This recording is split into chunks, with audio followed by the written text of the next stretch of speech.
প্রিয় শিক্ষার্থীবৃন্দ, আসসালামু আলাইকুম। আমি মোহাম্মদ মনির হোসেন, সহকারী অধ্যাপক, ব্যবস্থাপনা বিভাগ, নরসিংদী সরকারি কলেজ। আজকের অনলাইন শিক্ষা কার্যক্রমে তোমাদেরকে আবারও স্বাগতম জানাচ্ছি। আজকে আমার দ্বিতীয় ক্লাস। তোমরা জানো, কোভিড-19 মহামারীর কারণে সারা পৃথিবী স্থবির হয়ে আছে, যার ফলে তোমাদের যে রেগুলার শিক্ষা কার্যক্রম তা মারাত্মকভাবে ব্যাহত হচ্ছে। এর ফলে তোমাদের যে ক্ষতি হচ্ছে, সেই ক্ষতি কিছুটা লাঘব করার উদ্দেশ্যে বাংলাদেশ সরকারের শিক্ষা মন্ত্রণালয় ও মাধ্যমিক উচ্চ শিক্ষা অধিদপ্তরের নির্দেশনা অনুসারে নরসিংদী সরকারি কলেজ কর্তৃপক্ষ অনলাইন শিক্ষা কার্যক্রম চালু করেছে। তারই প্রেক্ষিতে আমি আজকের ক্লাস পরিচালনা করার প্রচেষ্টা চালাব। প্রিয় শিক্ষার্থীবৃন্দ, আমি আজকে প্রিন্সিপাল অফ ফিনান্স বা বিজনেস ফিনান্স অথবা ফিনান্সিয়াল ম্যানেজমেন্ট এই বিষয় থেকে আলোচনা করব। তোমরা জানো, প্রিন্সিপাল অফ ফিনান্স বা বিজনেস ফিনান্স বিষয়টি জাতীয় বিশ্ববিদ্যালয়ের অনার্স সেকেন্ড ইয়ার ব্যবস্থাপনা ও মার্কেটিং বিভাগের জন্য কোর্স সিলেবাসে অন্তর্ভুক্ত করা হয়েছে। এছাড়াও ফিনান্সিয়াল ম্যানেজমেন্ট বিষয়টি মার্কেটিং বিভাগের অনার্স থার্ড ইয়ারের ছাত্রছাত্রীদের কোর্স সিলেবাসে অন্তর্ভুক্ত করা আছে। শুধু তাই নয়, ইনভেস্টমেন্ট ম্যানেজমেন্ট অনার্স ফোর্থ ইয়ারের, সেখানেও আমি আজকে যে বিষয়টি আলোচনা করব তার অন্তর্ভুক্ত রয়েছে। আমি আজকে বিজনেস ফিনান্সের রিস্ক অ্যান্ড রিটার্ন অধ্যায়টি থেকে আলোচনা করব।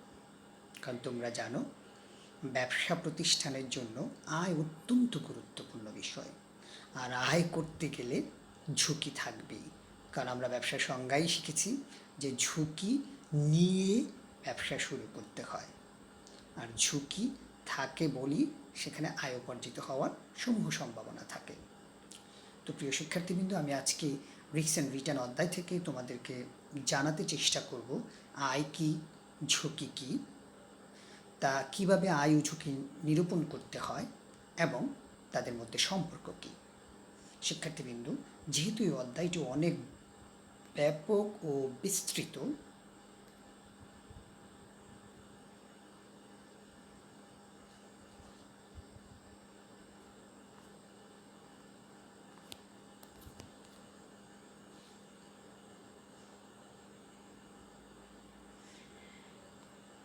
প্রিয় শিক্ষার্থীবৃন্দ, যেহেতু এই অধ্যায়টি অনেক ব্যাপক ও বিস্তৃত, তাই আমি আজকে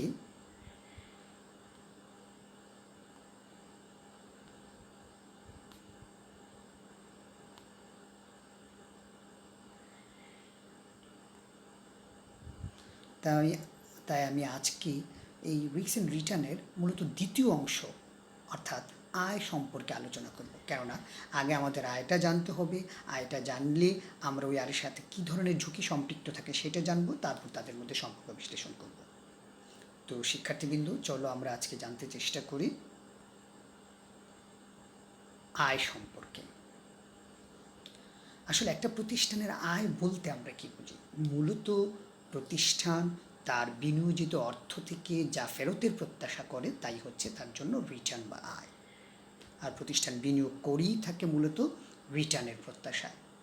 তো প্রতিষ্ঠান যে অর্থ বিনিয়োগ করে, সেই অর্থ বিনিয়োগের পর তার যে রিটার্ন আসে সেটা আবার বিভিন্ন ধরনের হয়ে থাকে।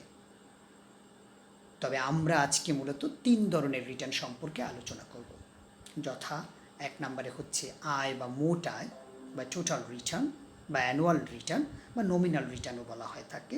2 নম্বরে হচ্ছে প্রত্যাশিত আয় বা এক্সপেক্টেড রিটার্ন এবং 3 নম্বরে হচ্ছে পোর্টফোলিও আয় বা পোর্টফোলিও রিটার্ন। প্রিয় শিক্ষার্থীবৃন্দ,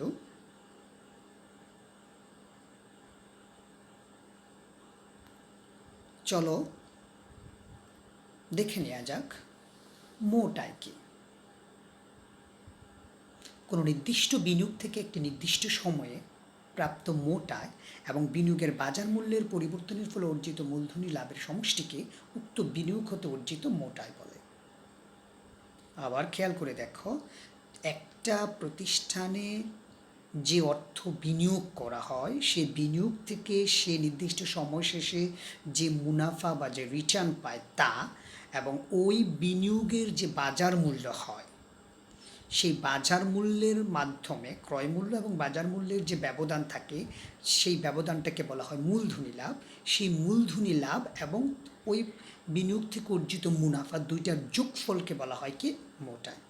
ধরে নাও তুমি 100 টাকা দিয়ে একটি কলম ক্রয় করলে, সেই কলম ব্যবহার করে 20 টাকা তুমি উপার্জন করলে এবং ওই কলমটা যেহেতু পরবর্তীতে বাজারে তুমি 110 টাকা আবার বিক্রি করে দিলে, তাহলে তুমি মুনাফা অর্জন করেছিলে 20 টাকা এবং কলমের যে ব্যবধান 100 টাকার কলম তুমি 110 টাকা বিক্রি করেছো, সেখানে যে 10 টাকা ব্যবধান আসলো সেই ব্যবধানটাকে বলা হয় মূলধনী লাভ।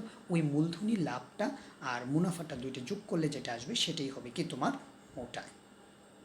আর এই মোট আয়কে যদি তুমি শতকরা হারে প্রকাশ করো তাহলে সেটাকে বলা হবে মোট আয়ের হার বা total return, rate of total return বা রেট অফ অ্যানুয়াল রিটার্ন।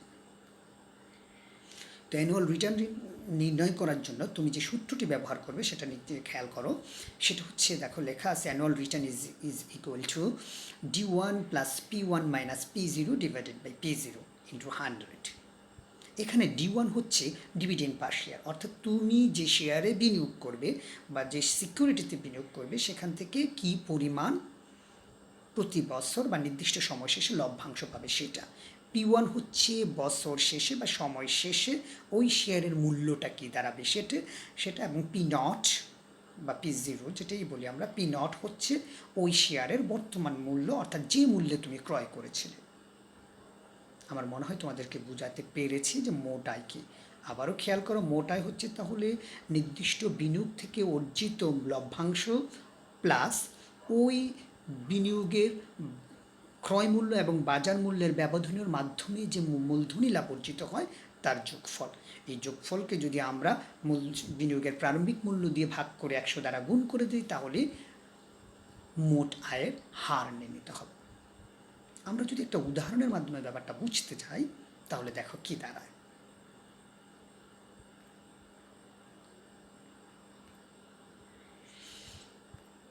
একটা উদাহরণ দেখো। Suppose that a dividend of X company per share was paid during the year is টাকা 5, whose value was X 100 at the start of the year and টাকা 117 at the end of the year. What is the total and annual return of the company? খেয়াল করে দেখো এখানে কি বলা আছে যে একটি কোম্পানি যা প্রতি বছর শেষে তোমাকে লভ্যাংশ দেয় কয় টাকা? 5 টাকা করে, এবং ওই শেয়ারের বর্তমানে বাজারে মূল্য ছিল, তুমি যেটা দিয়ে ক্রয় করেছিলে সেটা ছিল 100 টাকা এবং বছর শেষে ওই শেয়ারের মূল্য দাঁড়াচ্ছে 117 টাকা। বলা হচ্ছে ওই কোম্পানির আয়ের হার কত। তো আমরা জানি আয়ের হার নির্ণয়ের সাধারণ সূত্র হচ্ছে D1 plus P1 minus P0 divided by P0। তো তুমি যদি ফর্মুলার মধ্যে মানগুলো বসাও তুমি দেখো যে ডিভিডেন্ড D1 লভ্যাংশ কত টাকা ছিল? 5 টাকা। P1 মানে হচ্ছে বছর শেষে শেয়ারের মূল্য কত ছিল, কত টাকা ছিল? 117 টাকা। এবং মাসের শুরুতে শেয়ারের মূল্য কত ছিল? 100 টাকা। সুতরাং 5 যোগ 117 মাইনাস 100 ডিভাইডেড বাই 100 ইন্টু 100 দিয়ে গুণ করলে কত পার্সেন্ট পাচ্ছ তুমি? 22% পাচ্ছ। ব্যাপারটাকে বুঝতে পেরেছো তোমরা?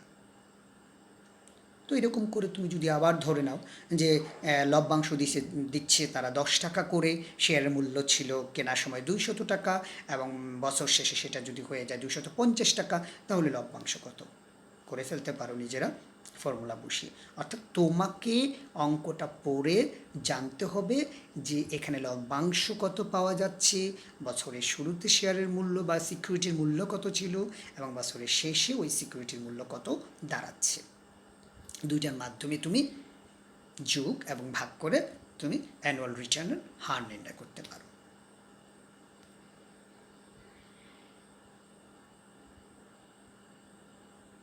প্রিয় শিক্ষার্থীবৃন্দ, আমরা এখন দ্বিতীয় আয় সম্পর্কে আলোচনা করব, যেটাকে আমরা বলি এক্সপেক্টেড রিটার্ন বা প্রত্যাশিত আয়। প্রত্যাশিত আয় মানে কি? প্রত্যাশিত মানে যা আশা করি আমরা, যা আমাদের অর্জন করার ইচ্ছে থাকে। কি ইচ্ছে থাকে? অ্যাটলিস্ট যদি আমি ব্যবসার ক্ষেত্রে চিন্তা করি, আমরা প্রথমে চিন্তা করি কি, আমি যে টাকা বিনিয়োগ করছি ওই টাকার বিপরীতে আমার যে ব্যয়টা হচ্ছে সেই ব্যয়টা অ্যাটলিস্ট আমাকে উপার্জন করতে হবে। প্রত্যাশিত আয় আসলে তাই, অর্থাৎ বিনিয়োজিত মূলধনের ব্যয় নির্বাহের জন্য বিনিয়োগ থেকে যে পরিমাণ আয় উপার্জন করা প্রয়োজন বা উপার্জন করা প্রত্যাশিত, সেই পরিমাণ আয়কে কি বলবো আমরা? প্রত্যাশিত আয় বলবো। আর এই আয়কে যখন আমরা শতকরা হারে প্রকাশ করব তাকে আমরা এক্সপেক্টেড রেট অফ রিটার্ন হিসেবে গণ্য করব। তাহলে কি দাঁড়াচ্ছে শিক্ষার্থীরা? দেখো যে তুমি যে অর্থ বিনিয়োগ করছো সেই অর্থের বিপরীতে তোমার কিন্তু একটা ব্যয় আছে। তুমি যদি ব্যাংক থেকে নিয়ে আসো ঋণ হিসেবে, তাহলে যদি ব্যাংক 10% ইন্টারেস্ট ধার্য করে, তাহলে তোমার কিন্তু অবশ্যই চিন্তা থাকবে ওই 10% যেভাবেই হোক তোমাকে মুনাফা অর্জন করতে হবে। যদি 10%-এর চেয়ে কম হয় তাহলে তো তুমি লসে চলে যাবে। অ্যাটলিস্ট 10%ও যদি তোমার হয় তাহলে তুমি ওই ব্যাংকের ইন্টারেস্ট পরিশোধ করতে সক্ষম হবে। সুতরাং ওইটাই হবে তোমার কি প্রত্যাশিত, যা তুমি প্রত্যাশা করো তাই তোমার জন্য কি হবে? প্রত্যাশিত আয় রূপে গণ্য হবে। তো এই প্রত্যাশিত আয় কীভাবে নির্ণয় করব আমরা সেটা জানি। প্রত্যাশিত আয় নির্ণয় করার জন্য অনেকগুলো পদ্ধতি আছে শিক্ষার্থীবৃন্দ, তবে আমরা আজকে এখানে 3টি পদ্ধতি সম্পর্কে আলোচনা করব। কেননা তোমাদের পরীক্ষায় বা তোমাদের সিলেবাসে ওই 3টি পদ্ধতি সম্পর্কে বিশদভাবে আলোচনা করা আছে। পদ্ধতি 3টি হচ্ছে, 1 নাম্বার হচ্ছে ক, যদি সম্ভাবনা বা প্রবাবিলিটির মান দেয়া থাকে।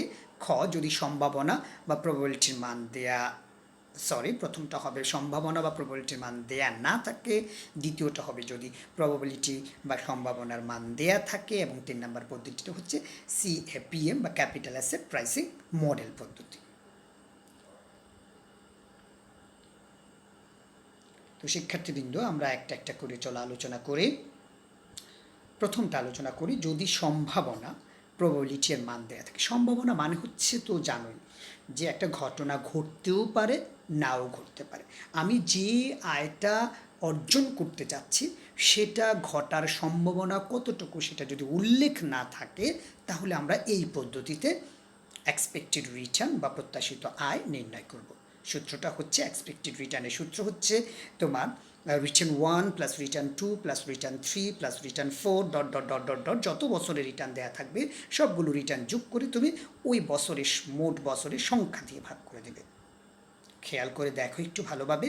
আর 1 প্লাস আর 2 প্লাস আর 3 plus dot dot dot dot dot, যত থাকবে তত বছর, তাকে ভাগ করেছি আমরা n দিয়ে। n মানে হচ্ছে নাম্বার অফ ইয়ার। একটা উদাহরণ দিয়ে যদি তুমি বুঝতে চাও তাহলে ব্যাপারটা তোমার জন্য আরও ক্লিয়ার হয়ে যাবে। দেখো উদাহরণে কি বলা আছে, a company has the following return in specific 3 year. দেখো ইয়ার দেওয়া আছে 1 2 3, রিটার্ন দেওয়া আছে 15%, 20%, এবং থার্ড ইয়ারে গিয়ে সে লস করেছে কত পার্সেন্ট? 5%। তো তুমি যদি এটার এক্সপেক্টেড রিটার্ন বা প্রত্যাশিত রিটার্ন বের করতে চাও তাহলে তোমার সূত্রটা কী হবে? যে এক্সপেক্টেড রিটার্নের সূত্র হচ্ছে, we know that expected return is equal two R1 plus R2 plus R3। কেন? কারণ এখানে বছর 3টা, যদি 4টা থাকে তাহলে প্লাস R4, যদি 5টা থাকে তাহলে কি R5 দেবে, এবং ডিভাইডেড বাই কত? n।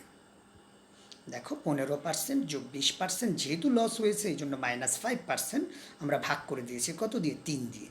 তো 15 আর 20 কত হচ্ছে? 25। 25 থেকে 35 থেকে 5 চলে গেলে কত থাকে? 30। 30কে 3 দিয়ে ভাগ করলে কত পার্সেন্ট? 10%। অর্থাৎ এই প্রতিষ্ঠানের এক্সপেক্টেড রিটার্ন হচ্ছে কত পার্সেন্ট? 10%। এখন প্রতিষ্ঠান যদি কোনোভাবে এই 10%-এর নিচে ওই বিনিয়োজিত মূলধন সংগ্রহ করে থাকে তাহলে অবশ্যই সেই প্রতিষ্ঠান কী হবে? মুনাফামুখী হবে। তো শিক্ষার্থীবৃন্দ, আমার মনে হয় তোমরা ব্যাপারটা বুঝতে পেরেছো। এক্সপেক্টেড রিটার্নে যদি প্রবাবিলিটির মান অর্থাৎ আয়ের হার কতটুকু হবে সে ব্যাপারে সম্ভাবনার হার দেওয়া না থাকে তাহলে কীভাবে নির্ণয় করতে হবে। শিক্ষার্থীবৃন্দ, আমরা এবার দ্বিতীয় পদ্ধতিতে যাব, যদি সম্ভাবনার মান দেয়া থাকে। সম্ভাবনার মান যদি দেয়া থাকে শিক্ষার্থীরা, দেখো তখন এক্সপেক্টেড রিটার্নের সূত্র হচ্ছে R1 P1 plus R2 P2 plus R3 P3 plus dot dot dot dot dot RN PN। এখানে R1 মানে হচ্ছে return, first year return, P1 হচ্ছে ওই বছরের প্রবাবিলিটির হার অর্থাৎ রিটার্ন আসার সম্ভাবনার হার, R2 মানে দ্বিতীয় বছরের রিটার্নের হার, এরকম RN মানে হচ্ছে অনির্দিষ্ট সময়ের রিটার্নের হার। তুমি RN আর PN দেওয়ার দরকার নেই, তোমার যত বছরের রিটার্ন দেওয়া থাকবে তুমি ঠিক তত বছর পর্যন্ত সূত্রটা কন্টিনিউ করবে। তো শিক্ষার্থীবৃন্দু, চলো একটা উদাহরণের মাধ্যমে এই ব্যাপারটা আমরা জানতে চেষ্টা করি, বুঝতে চেষ্টা করি। দেখো বলা আছে, a company has the following return against the probabilities. Year ওয়ানে দেওয়া আছে, দেখো রিটার্ন হচ্ছে 15% এবং এই রিটার্ন অর্জিত হওয়ার সম্ভাবনা হচ্ছে কত পার্সেন্ট? 20%। ইয়ার টুতে তারা আশা করতেছে তাদের রিটার্ন হবে কত? 10%, এবং এই 10% অর্জিত হওয়ার তাদের সম্ভাবনা হচ্ছে 50%। এবং থার্ড ইয়ারে তাদের লস হওয়ার সম্ভাবনা হচ্ছে 5%, এবং ওই লস হওয়ার তাদের লসের হার হচ্ছে 5%, এবং ওই লস হওয়ার সম্ভাবনা দেওয়া আছে কত? 30%। তাহলে এখানে কি পাচ্ছ তুমি? একটা প্রতিষ্ঠানে 3 বছরের রিটার্নের হার দেওয়া আছে এবং একই সাথে প্রবাবিলিটিও দেওয়া আছে। সুতরাং তুমি কিন্তু ওই শুধু রিটার্নের সূত্র দিয়ে অঙ্ক করলে হবে না, তোমাকে কি করতে হবে? অবশ্যই রিটার্ন এবং প্রবাবিলিটির সমন্বিত রূপের যে সূত্র আছে সেই সূত্রটা অ্যাপ্লাই করতে হবে। তো দেখো আমরা অ্যাপ্লাই করি। আমরা জানি সূত্রটা কি। সূত্রটা দেখো, এক্সপেক্টেড রিটার্ন যেহেতু এখানে 3 বছর, এই জন্য আমরা 3 পর্যন্ত গিয়েছি, আর 1 P1, আর 2 P2, আর 3 P3 পর্যন্ত গিয়েছি। মানগুলো বসাও। দেখো আমরা অঙ্ক করার ক্ষেত্রে একটু খেয়াল করে দেখো, আমরা P1-এর মানটা আগে বসিয়েছি, এটা কোনো ব্যাপার না, তুমি যে কোনো জায়গায় বসাতে পারো। তো এখানে P1 আছে কত? 20%, 0.20, আর P1 আছে R1 আছে কত? 15%, 0.50 আছে 10%, 0.30 -5%। তুমি ইচ্ছা করলে পার্সেন্ট না দিয়ে ওগুলো দশমিকও বসাতে পারো, অথবা দশমিক না দিয়ে পার্সেন্টও রাখতে পারো। তো ক্যালকুলেশন করলে দেখো 3% + 5% - 1.5%, তোমার এক্সপেক্টেড রিটার্ন হচ্ছে 6.5%। অর্থাৎ যদি এইভাবে প্রবাবিলিটি সহ রিটার্ন দেয়া থাকে, তাহলে তোমার এই অঙ্কে প্রথম বছরে 15%, দ্বিতীয় বছরে 10% রিটার্ন আসলেও তোমার আসলে এক্সপেক্টেড রিটার্ন হচ্ছে 6.5%। সুতরাং তুমি যখন ব্যবসা প্রতিষ্ঠানে বিনিয়োগ করার উদ্দেশ্যে অর্থ কালেকশন করবে, তোমাকে খেয়াল রাখতে হবে যাতে কোনো মতেই সেই অর্থের ব্যয় এর হার কখনো 6.5%-এর বেশি না হয়। যদি হয় তাহলে কিন্তু তোমাকে লস করতে হবে। তো শিক্ষার্থীবৃন্দু, আমরা এক্সপেক্টেড রিটার্ন নির্ণয় করার 2টা পদ্ধতি শিখলাম। একটা হচ্ছে সম্ভাবনার হার যদি দেয়া না থাকে তাহলে জাস্ট কিছুই না, যত বছরের আয়ের হার দেওয়া থাকবে সবগুলো যোগ করে ওই বছরের সংখ্যা দিয়ে ভাগ করে দেবে। শিক্ষার্থীবৃন্দু, যদি আয়ের হার সাথে সাথে প্রবাবিলিটি বা সম্ভাবনার হারও দেয়া থাকে, তাহলে তোমাকে ওই দুইটার একত্রিত সমন্বিত রূপের মাধ্যমে এক্সপেক্টেড রিটার্ন নির্ণয় করতে হবে। শিক্ষার্থীবৃন্দ, আমরা এখন 3 নাম্বার পদ্ধতিতে যাব, CAPM বা ক্যাপিটাল অ্যাসেট প্রাইসিং মডেলে যাব। এক্ষেত্রে সূত্রটা হচ্ছে, এক্সপেক্টেড রিটার্নের সূত্র হচ্ছে RF plus beta into expected market return minus কি RF। RF মানে হচ্ছে রিস্ক ফ্রি রিটার্ন, RM মানে হচ্ছে মার্কেট রিটার্ন, বি মানে হচ্ছে বিটা কোফিশিয়েন্ট অথবা রিস্ক ইন্ডেক্স। এটা ফিক্সড করা থাকবে। তুমি তোমার প্রতিষ্ঠানের রিস্ক কতটুকু আছে সেটা আগেই কী করে নিতে হবে? সেট করে নিতে হবে। সেটা ক্যালকুলেটিভ, সেটা আরও একটা বিষয়, সেটাও আমরা পরবর্তীতে কীভাবে নির্ণয় করতে হয় সেটা নির্ণয় করা শিখব। তাহলে আবার একটু খেয়াল রাখো সূত্রটা।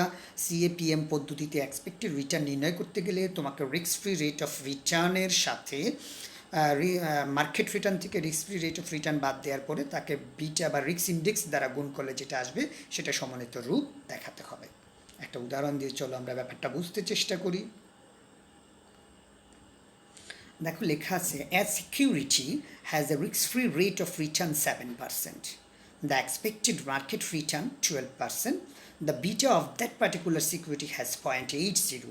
By using the capital asset pricing model formula, find out the expected rate of return of that security. তুমি কিন্তু একটু খেয়াল করে দেখো, এখানে রেট দেয়া আছে বাট একই ধরনের না। এখানে রিস্ক ফ্রি রেট দেয়া আছে, মার্কেট রিটার্ন দেয়া আছে, বিটা বা রিস্ক ইন্ডেক্স দেয়া আছে। রিস্ক ফ্রি রেট মানে হচ্ছে যেই রেটটা তুমি অবশ্যম্ভাবী পাবে, তুমি 100% নিশ্চিত যে এর নিচে তোমার সম্ভব না। যেমন তুমি যদি ব্যাংকে টাকা ডিপোজিট করে রাখো 6% তোমাকে দেওয়ার কথা, 6% দেবে।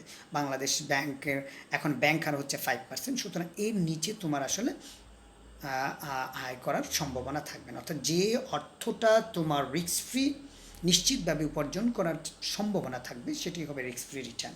আর মার্কেট রিটার্ন হচ্ছে তুমি বাজার থেকে কতটুকু আয় উপার্জন করতে সক্ষম হবে, সেটা এখানে এই কোম্পানির কত দেওয়া আছে, 12%। আর তোমার প্রতিষ্ঠানের জন্য রিস্ক ইন্ডেক্স বা ঝুঁকি সূচক আছে কত, 0.80। তো চলো আমরা ক্যালকুলেশন করি। আমরা সূত্রটা বোঝাবো, আর এফ প্লাস ভিটা ইন্টু আর এম মাইনাস কে আর এফ। তো রিস্ক ফ্রি রেট কত, 0.07 প্লাস বিটা হচ্ছে 0.80, আর মার্কেট রিটার্ন কত ছিল দেখো তো, 12% বা 0.12 মাইনাস পয়েন্ট কত, 0.7। তো কত আসতেছে দেখো,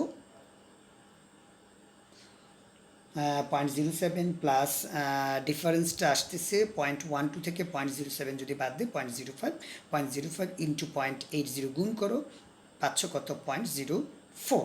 তো 0.4 এর সাথে যদি আমরা 0.07 যোগ করি তাহলে হয়ে যাচ্ছে কত, 0.11 বা 11%। প্রিয় শিক্ষার্থীবৃন্দু, আমরা এক্সপেক্টেড রিটার্ন নির্ণয় করার 3টা পদ্ধতি শিখেছি। আমি আবার একটু রিপিট করব, তোমরা তোমাদের খাতায় মিলিয়ে নিতে পারো যদি ক্যালকুলেশনে থাকো। যে আমরা বলেছি এক্সপেক্টেড রিটার্ন নির্ণয় করার জন্য আমাদের 3টা পদ্ধতি আছে। একটা পদ্ধতি হচ্ছে শুধু রিটার্নের হার দেয়া থাকবে অঙ্কে, কিন্তু কোনো প্রবাবিলিটি বা সম্ভাবনার হার দেয়া থাকবে না। আরেকটা আমরা শিখিয়েছি রিটার্নের হারের পাশাপাশি প্রবাবিলিটির হারও দেওয়া থাকবে। অ্যান্ড ফাইনালি আমরা শিখিয়েছি যদি সিএপিএম পদ্ধতিতে বলে অথবা যদি প্রশ্নে দেয়া থাকে risk free rate, expected market return, beta index দেয়া থাকে, তাহলে সিএপিএম পদ্ধতি ব্যবহার করতে হবে। তো শিক্ষার্থীরা আমরা 2 ধরনের আয় নির্ণয় করা শিখে গেছি। প্রথমটা ছিল অ্যানুয়াল রিটার্ন বা টোটাল রিটার্ন, দ্বিতীয়টা হচ্ছে এক্সপেক্টেড রিটার্ন। এখন আমরা যেটা শিখব সেটা হচ্ছে পোর্টফোলিও রিটার্ন। পোর্টফোলিও রিটার্ন খুবই গুরুত্বপূর্ণ একটা বিষয় শিক্ষার্থীরা, কারণ একজন বিনিয়োগকারীর মূল উদ্দেশ্যই হচ্ছে মুনাফা অর্জন করা বা ঝুঁকি হ্রাস করা। আর এই ঝুঁকি হ্রাসের ক্ষেত্রে পোর্টফোলিও হচ্ছে চমৎকার ব্যবস্থা, পৃথিবীতে খুব সম্ভবত আর নেই। তো পোর্টফোলিওটা কি? আসলে পোর্টফোলিও হচ্ছে যে তুমি বিনিয়োগকারী এক জায়গায় অর্থ বিনিয়োগ না করে বিভিন্ন জায়গায় ওই পরিমাণ অর্থই কী করবে, ভেঙে ভেঙে বিক্রয় করবে। ধরো তুমি 100 টাকা আমার কাছে জমা না রেখে আমার কাছে 50 টাকা, আরেকজনের কাছে 50 টাকা জমা রাখবে। এখন সামহাও কেউ যদি তোমার 50 টাকা মেরেও দেয়, বাকি 50 টাকা কিন্তু তোমার থেকে গেল। ওই পোর্টফোলিও রিটার্ন বা পোর্টফোলিও আসলে এইটাই, যে বিনিয়োগকারী কর্তৃক কেবলমাত্র একটি সিকিউরিটিতে বিনিয়োগ না করে একাধিক সিকিউরিটিতে বিনিয়োগ করার মাধ্যমে যে ঝুঁকি হ্রাস করে, সেই ঝুঁকি হ্রাসের ব্যবস্থাটার নামই হচ্ছে কি, পোর্টফোলিও। আর এই পোর্টফোলিও থেকে তোমার যে আয় অর্জিত হয়, যে সমন্বিত আয় অর্জিত হয়, সেটাকে আমরা বলবো কি, পোর্টফোলিও রিটার্ন। কারণ খুব স্বাভাবিক, আমি যদি 3টে সিকিউরিটিতে বিনিয়োগ করি, 2টে সিকিউরিটি থেকে আমার রিটার্ন আসতে পারে আর একটা সিকিউরিটিতে লস হতে পারে, তখন তো আমাকে অবশ্যই কী করতে হবে, সমন্বিত রিটার্ন নির্ণয় করতেই হবে। তো পোর্টফোলিও রিটার্ন নির্ণয় করার সূত্রটা দেখো, সূত্রটা হচ্ছে আমরা দ্বিতীয় সূত্রটাই বলি। ধরে নিলাম যে যদি ওইখানে 2টা বা 3টে সিকিউরিটিতে আমি বিনিয়োগ করে থাকি, তখন প্রত্যেকটা সিকিউরিটি তো আমরা অলরেডি এক্সপেক্টেড রিটার্ন নির্ণয় করে রাখছি। ধরলাম যে আমি অ্যাবি ব্যাংকের শেয়ার কিনেছিলাম, সেখান থেকে এক্সপেক্টেড রিটার্ন আসবে। আমি ব্র্যাক ব্যাংক কিনেছিলাম, সেখান থেকে এক্সপেক্টেড রিটার্ন আসবে। আমি প্রাইম ব্যাংকের শেয়ার কিনেছিলাম, সেখান থেকেও কী আসবে, এক্সপেক্টেড রিটার্ন আসবে। তো আমার টাকা ছিল 100, আমি 3টে সিকিউরিটিতে কিন্তু বিনিয়োগ করেছি। এখন যদি আমি টাকাটা নির্দিষ্ট করা থাকে যে আমি অ্যাবি ব্যাংকে কিনেছি 50 টাকার, বাকি 2টাতে 25 টাকা করে, তাহলে ওই ভিত্তিতে আমার রিটার্ন আসবে। আর যদি কোনো বলাই না থাকে যে আমি কত কোথায় বিনিয়োগ করেছি, তাহলে আমরা ধরে নেব সব জায়গায় কি সমান বিনিয়োগ করা হয়েছে। তো শিক্ষার্থীবৃন্দ সূত্রটা দেখো, এখানে সূত্রটা আছে expected return A into W A, expected return B into W B plus expected return C into W C. এখানে ডব্লিউ মানে হচ্ছে ওয়েট অফ ক্যাপিটাল, ডব্লিউ মানে কি ওয়েট অফ ক্যাপিটাল, আর মানে কি রিটার্ন অন অ্যাসেট। অর্থাৎ অ্যাসেটগুলো বা সিকিউরিটিতে তুমি যে বিনিয়োগ করেছো ওই বিনিয়োগের হারটা হচ্ছে রিটার্ন, আর কত টাকা বিনিয়োগ করেছো মোট মূলধনের কত অংশ তুমি বিনিয়োগ করেছো সেটি হচ্ছে কি ওয়েট। তো ওয়েটটা তুমি কিভাবে বের করবা, অর্থাৎ যে সিকিউরিটিতে যত টাকা বিনিয়োগ করেছো, দেখো সূত্রটা দেওয়া আছে স্পেসিফিক অ্যাসেট ডিভাইডেড বাই কি টোটাল অ্যাসেট। অর্থাৎ তুমি এবি ব্যাংকে 50 টাকা যদি বিনিয়োগ করে থাকো আর তোমার মোট টাকা ছিল 100, তাহলে এখানে কত পার্সেন্ট, 50% বা 0.50। আমার মনে হয় শিক্ষার্থীরা আমরা বোঝাতে পেরেছি ওয়েট কীভাবে বের করবা। আবার খেয়াল করো যে তুমি প্রত্যেকটা সিকিউরিটিতে যে অর্থ বিনিয়োগ করবে সেই অর্থ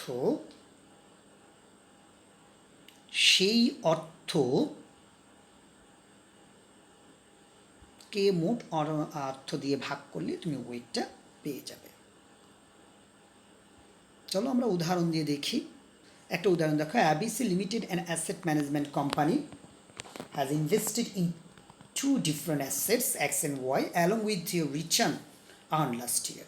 অর্থাৎ অ্যাবিসি লিমিটেডে একটা অ্যাসেট ম্যানেজমেন্ট কোম্পানি, তারা দুইটি সিকিউরিটিতে বিনিয়োগ করে যার রিটার্ন ছিল, প্রথমটাই ছিল দেখো the expected return for the invested securities আর 12% অ্যান্ড 10% রেসপেক্টিভলি। অর্থাৎ এক্স থেকে সে রিটার্ন পাচ্ছে 12% এবং ওয়াই থেকে রিটার্ন পাচ্ছে কত percent, 10%। Find out the portfolio return for the investors with the equal capital weight. Equal capital weight মানে কি দুইটাই কত সমান। যদি তোমার 100 টাকা থাকে তাহলে এক্সে 50 টাকা এবং ওয়াইয়ে কত 50 টাকা। তাহলে ওয়েটও এখানে দেয়া আছে বা বলা আছে বা ক্লু দেয়া আছে এবং এক্সপেক্টেড রিটার্নও এখানে কি দেয়া আছে। মনে রাখবে শিক্ষার্থীরা, যদি এক্সপেক্টেড রিটার্ন এখানে না দেয়া থাকতো, যে এক্সের 3টা রিটার্ন দেয়া আছে ওয়াইয়ের 3টা রিটার্ন, তখন তোমাকে ওই পূর্বের নিয়মে এক্সপেক্টেড রিটার্ন কী করা লাগতো, নির্ণয় করতে হতো। তো সূত্রটা দেখো, পোর্টফোলিও রিটার্নের সূত্র কি, expected return A weight A into weight A plus expected return B into weight কি of B। আমরা মানগুলো বসাচ্ছি। এক্সপেক্টেড রিটার্ন প্রথমটায় কত 12% আর ওয়েট কত 50%, 50%, 10%, 6%, 5%, কত আসছে 11%। অর্থাৎ প্রতিষ্ঠান দুই জায়গা থেকে ভিন্ন ভিন্ন আয় অর্জন করলেও তাদের পোর্টফোলিও রিটার্ন দাঁড়াচ্ছে কত 11%। তোমার যদি দ্বিতীয়টা যদি 10% রিটার্ন না হয়ে যদি 10% লস হতো, তাহলে কিন্তু ওটা 5% না হয়ে কি হয়ে যেত, মাইনাসের 5% হয়ে যেত কিন্তু। তাহলে মনে হয় শিক্ষার্থী আমরা এটাও বুঝতে পেরেছি। চলো আরেকটা উদাহরণের মাধ্যমে আমরা ব্যাপারটা বুঝতে চেষ্টা করি। দেখা আছে, দেখো, consider ABC Limited, an asset management company, has invested in two different assets along with their rate of return earned last year. You are required to calculate the portfolio return. এখানে দেখো টাকার পরিমাণ দেয়া আছে। অ্যাসেট এ তে তুমি বিনিয়োগ করেছো 10 লক্ষ টাকা, অ্যাসেট বি তে বা 2 তে তুমি বিনিয়োগ করেছো 5 লক্ষ টাকা। তোমার টোটাল ইনভেস্টমেন্ট কত 15 লক্ষ টাকা। তোমার রিটার্ন এতে দিয়েছে কত 10% এবং বিতে দিয়েছে কত 11%। তো তুমি যদি সূত্রে ক্যালকুলেশন করো তাহলে তোমার সূত্র তো সেম আগেরটাই থাকবে। সরি শিক্ষার্থীরা, সূত্রটা একটু ভুল আছে, যেমন এক্সপেক্টেড রিটার্ন বিটা সামহাও কোনো কারণে একটু আসেনি। তো আমরা সূত্রের মান বসাচ্ছি 10%। এই যে ওয়েট সেখানে দেয়া নেই, এই জন্য ওয়েট আমরা দেখো এ আমাদের ক্যাপিটাল ছিল কত লাখ, 10 লাখ। টোটাল ক্যাপিটাল কত লাখ ছিল, 15 লাখ। আমরা 10 লাখকে 15 লাখ দিয়ে ভাগ করে ওয়েটটা নির্ণয় করছি। সেম বিয়ের জন্য বিয়ের ওয়েট বের করতে গিয়ে আমরা দেখো বিয়ের ক্যাপিটাল ছিল কয় লাখ, 5 লক্ষ টাকা। আর আমাদের টোটাল ক্যাপিটাল কত 15 লক্ষ টাকা। 5 লাখকে 15 লক্ষ দিয়ে আমরা ভাগ করেছি। তো দুইটা গুণ করলে প্রথমটা আসছে 6.67% এবং দ্বিতীয়টা আসছে 3.67%। যোগ করলে কত হচ্ছে আমাদের 10.34%। তো শিক্ষার্থীবৃন্দ, আমরা পোর্টফোলিও রিটার্নও নির্ণয় করা শিখে গেছি। অর্থাৎ দুইটা আলাদা আলাদা সিকিউরিটিতে রিটার্ন নির্ণয় করে বা রিটার্ন দেয়া থাকবে এবং তাদের ওয়েট নির্ণয় করে অথবা তাদের ওয়েট দেয়া থাকবে, দুইটা ক্যালকুলেশন করে আমরা কি করব, পোর্টফোলিও রিটার্ন নির্ণয় করে নেব। তো শিক্ষার্থীরা, তোমাদের মহামূল্যবান সময় থেকে আমাকে কিছুটা সময় দেওয়ার জন্য তোমাদের ধন্যবাদ জানাচ্ছি। পরিশেষে আবারও বলবো, তোমরা বাসায় থাকো, নিরাপদে থাকো, পড়ালেখায় মনোযোগী হও এবং সবার জন্য সবাই দোয়া করি। ধন্যবাদ সবাইকে।